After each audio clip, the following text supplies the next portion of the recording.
স্কুলের বোরিং থেকে উঠেছে দুর্গন্ধযুক্ত জল। সেই জল দিয়ে কোনো রকম ব্যবহারই করা যাচ্ছে না। বন্ধ হয়ে রয়েছে মিড ডে মিলের রান্না সহ শিশুদের পানীয় জল। বিদ্যালয়ে লাগানো রয়েছে অ্যাকোয়াগার্ড, কিন্তু অ্যাকোয়াগার্ড দিয়েও সেই দুর্গন্ধযুক্ত জলকে প্রস্তুত পানীয় জলে রূপান্তর করা যাচ্ছে না। এমনই অবস্থায় রয়েছে বড়াবাজার শহরে অবস্থিত বড়াবাজার বোর্ড প্রাথমিক বিদ্যালয়।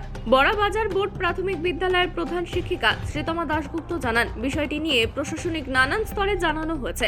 গত 2 তারিখে বড়াবাজার সমষ্টি উন্নয়ন আধিকারিকের নিকট বিষয়টি জানানো হলে তিনি তৎক্ষণাৎ ব্লকের ইঞ্জিনিয়ারিং ডিপার্টমেন্টের সঙ্গে যোগাযোগ করে বিষয়টি খতিয়ে দেখতে নির্দেশ দেন।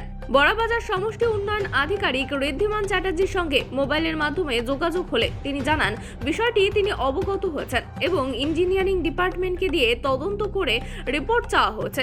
রিপোর্ট তার কাছে পৌঁছালে সঙ্গে সঙ্গে ব্যবস্থা নেওয়া হবে বলে তিনি জানান। বড়াবাজার বোর্ড প্রাথমিক বিদ্যালয়ে দীর্ঘদিন ধরে আপনার মিড ডে মিল রান্না হয়নি, কি কারণে বলবেন? আমরা গত 2 তারিখ থেকে রান্নাটা বন্ধ রেখেছি। তার কারণ আমাদের জলের অবস্থা এখন খুবই খারাপ। জলটা দিয়ে একদম নর্দমার মতো গন্ধ দিচ্ছে এবং সেই জন্য এখন আপাতত বন্ধ আছে মিড ডে মিল। কি হয়েছে এই ব্যাপারটা? এটা দীর্ঘদিন ধরে জলটা দূষিত হচ্ছে বা গন্ধ লাগছে। আমরা অনেক দিন থেকে বিভিন্নভাবে সবার কাছে গেছি, প্রশাসনকে বলেছি। তো বর্তমানে এমন অবস্থা যে জলটা মানে থালা বাটি পর্যন্ত বাচ্চারা ধুতে পারবে না, এরকম কন্ডিশন বা জলটার। তো তার জন্য আমরা কী করছি না, আমরা 3 তারিখে গেছিলাম স্যারের কাছে, 2 তারিখে গেছিলাম স্যারের কাছে।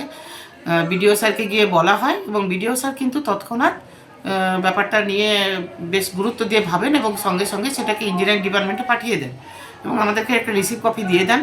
তারপরে সেকেন্ড হাফে স্কুলে অবশ্য এসেছিলেন, উপপ্রধান এসেছিলেন, সজলবাবু এসেছিলেন এবং ইঞ্জিনিয়ার এসেছিলেন। এসে নিয়ে উনি সব দেখে গেছেন এবং বলেছেন যে 2-3 দিনের মধ্যে একটি নলকূপ, নতুন করে একটা নলকূপ তিনি করে দিয়ে যাবেন।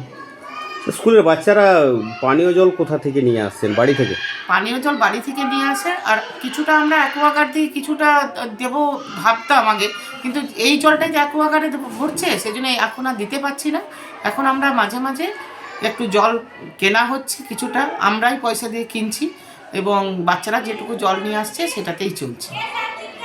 ম্যাডাম, আপনার পরিচয়? আমার নাম প্রতিভা দাশগুপ্ত, বড়াবাজার বোর্ড প্রাথমিক বিদ্যালয়ের প্রধান শিক্ষিকা।